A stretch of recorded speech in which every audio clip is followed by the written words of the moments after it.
Bukannya bangunin mau jalan. Lah, kan tadi lu ikut kita jalan sampai sini. Justru pas kita lagi buka tenda, lu malah jalan aja tuh ke arah hutan. Dih, apaan sih?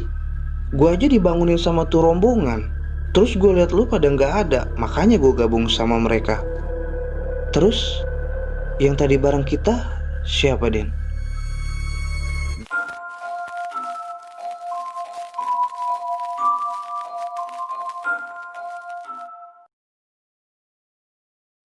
Gunung Arjuno tergolong salah satu gunung dengan pendakian yang cukup berat di Pulau Jawa. Di samping jalur tretes yang populer, pendakian via Purwosari adalah salah satu jalur yang sangat menarik. Suasana mistis dengan berbagai situs peninggalan kerajaan Majapahit dan tempat-tempat pemujaan ditemukan di sepanjang jalur pendakian. Inilah kenapa pendakian Gunung Arjuno via Purwosari disebut juga sebagai pendakian spiritual.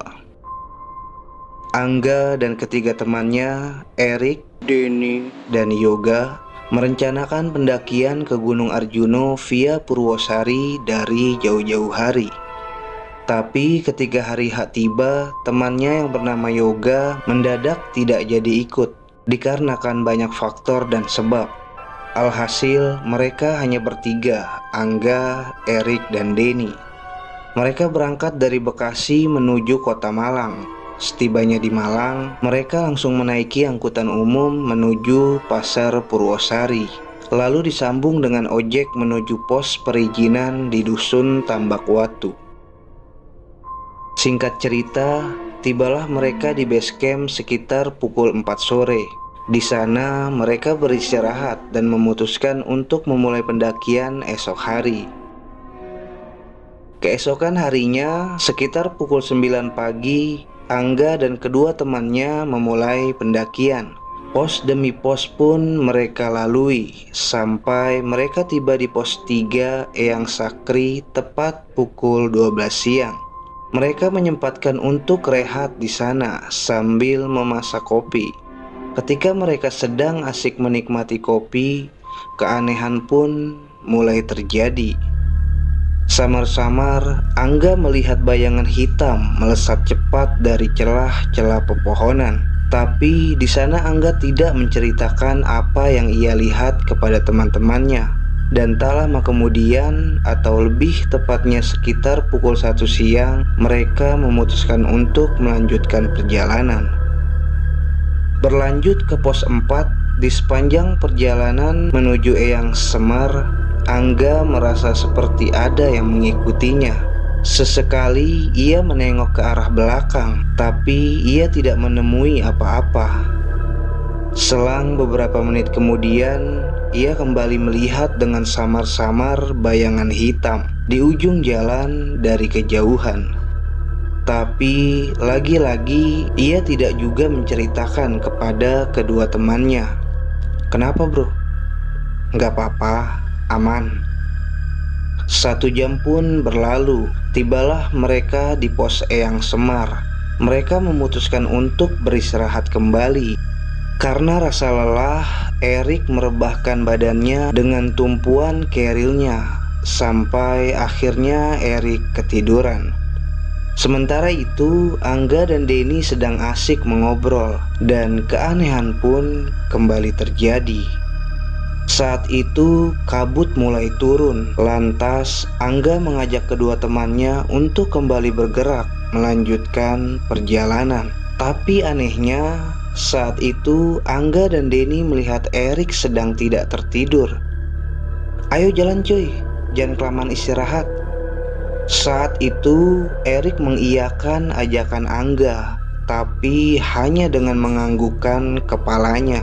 Mereka pun berjalan menuju Mangkutoromo atau pos 5. Di sepanjang perjalanan, Angga dan Denny melihat gerak-gerik yang aneh terhadap Erik. Dari pos 4 ke pos 5, Erik hanya menunduk, tidak berbicara sepatah kata pun. Rik, lu gak apa-apa? Muka lu pucat banget, Rik. Tapi Erik tidak menjawab pertanyaan Angga. Ia hanya menunduk dan lanjut berjalan. Cuy, lu ngerasa ada yang aneh gak sih? Ah, positif aja deh. Mungkin Erik kecapean. Enggak, gue tahu Erik bro. Dia kalau capek pasti ngomong. Kemudian Angga dan Denny mengejar Erik yang sudah jalan di depannya. Sampai akhirnya mereka pun tiba di pos 5 Mangkuturomo. Di sana Erik masih terlihat aneh. Ia hanya terdiam dan terus menunduk. Kemudian mereka melanjutkan perjalanan menuju ke pos 6 dan pos 7 Jawa Dwipa. 2 jam berjalan, Erik masih saja tidak berkata sepatah kata pun. Sampai akhirnya mereka tiba di Jawa Dwipa sekitar pukul setengah 6 sore. Karena hari yang sudah mulai gelap, mereka segera bergegas mendirikan tenda. Di saat Angga dan Denny sedang sibuk mendirikan tenda, Erik malah berjalan meninggalkan mereka ke arah hutan. "Rik, woi lu mana?" Erik terus berjalan ke arah semak-semak pepohonan, kemudian menghilang. "Den, susulin Gi." "Enggak ah, takut gue. Udah gelap bro, biarin aja ntar juga balik." 1 jam pun berlalu. Tepat pukul 7 malam, terdengar suara Erik dan rombongan pendaki lainnya dari luar tendanya. Tuh kayak suara Erik. Nah, bener kan dia balik? Kemudian Angga dan Denny segera keluar dari tendanya. "Woi Rik, ngapain lu sama rombongan lain?" "Anjir, parah banget lu pada. Gue ketiduran di pos 4, malah ditinggal. Bukannya bangunin mau jalan." "Lah, kan tadi lu ikut kita jalan sampai sini. Justru pas kita lagi buka tenda, lu malah jalan aja tuh ke arah hutan." "Dih, apaan sih? Gue aja dibangunin sama tuh rombongan. Terus gue lihat lu pada nggak ada, makanya gue gabung sama mereka." "Terus, yang tadi bareng kita siapa, Den?" Dan seketika keadaan pun mulai hening.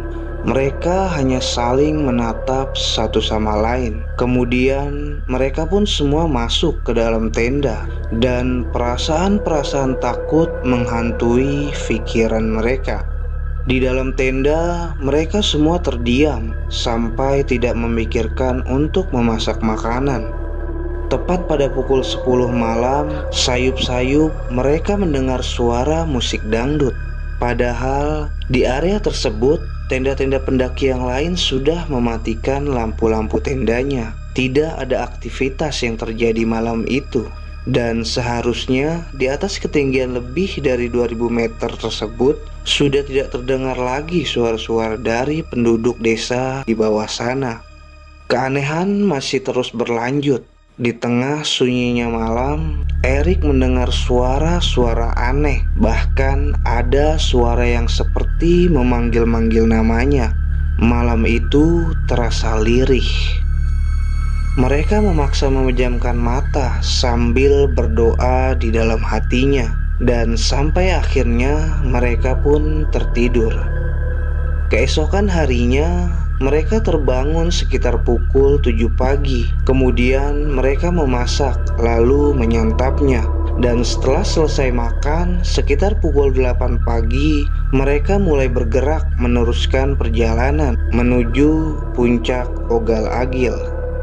Perjalanan menuju Pelawangan, mereka dihajar oleh trek yang tidak ada ampun. Trek yang sangat menanjak tanpa ada bonus di tengah-tengah hutan pinus. Tenaga mereka begitu terkuras. Beberapa kali mereka menyempatkan untuk rehat di jalur. Saat mereka sedang istirahat, lagi-lagi Angga melihat bayangan hitam yang sedang melesat dari atas pohon ke pohon lainnya. Lantas Angga pun segera mengajak Erik dan Denny untuk meneruskan perjalanan. Singkat cerita, mereka sampai di puncak Ogal Agil sekitar pukul 1 siang. Tidak berlama-lama di puncak, atau sekitar pukul 2 siang, mereka kembali turun. Saat perjalanan turun menuju Jawa Dwipa, keganjilan demi keganjilan pun kembali terjadi. Tiba-tiba kaki Erik terasa kaku. "Anjir, kaki gue sakit banget. Break bentar cuy." Di saat mereka sedang beristirahat, Tiba-tiba terdengar suara seperti ada yang jatuh. Suara itu seperti hantaman batu yang sangat besar. Mereka hanya saling menatap, kemudian segera pergi meninggalkan tempat tersebut. Singkat cerita, sekitar pukul 4:30 sore, mereka sampai di Jawa Dwipa. Kemudian mereka kembali memasak sisa-sisa logistik yang mereka bawa. Seberes menyantap makan, mereka memutuskan untuk bermalam lagi di sana. Kala itu sangat sepi sekali, hanya tenda mereka saja yang ada di pos tersebut. Begitu malam tiba, atau tepat pukul 9 malam, terdengar suara langkah kaki dari luar tenda. Mereka pikir itu adalah rombongan pendaki lain, tapi tidak terlihat lampu-lampu atau senter yang menyala. Karena penasaran, Angga mengintip dari balik tendanya. Dan ketika ia melihat ke arah luar, ia melihat banyak sosok hitam sedang berlalu lalang. Astagfirullah, siapa bro? Pendaki lain. Aman, tidur yuk. Di dalam hatinya, Angga berdoa meminta perlindungan kepada Tuhan Yang Maha Esa. Kemudian mereka pun tertidur.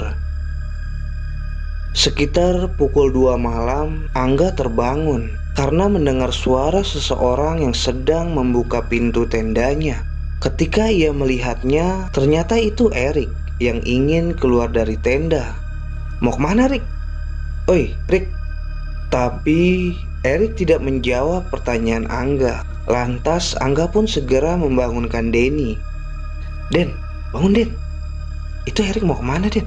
Sontak Denny pun terbangun. Kemudian mereka keluar dari tendanya untuk mengejar Erik. Belum jauh dari tendanya, ketika Angga dan Denny menghampiri Erik, tiba-tiba Erik tergulai lemas, kemudian terjatuh. Lantas Angga dan Denny pun segera menggotong Erik kembali ke dalam tendanya.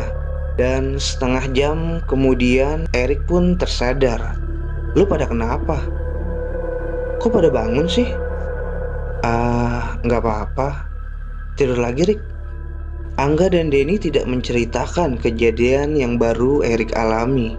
Dan tak lama kemudian mereka pun tertidur. Dan singkat cerita, pagi pun tiba. Mereka segera bergegas merapikan tendanya tanpa terlebih dahulu sarapan, dikarenakan logistik mereka sudah habis. Kemudian mereka bergerak turun menuju base camp. Dan sesampainya di base camp, barulah Angga menceritakan semua kejadian yang ia rasakan selama pendakian.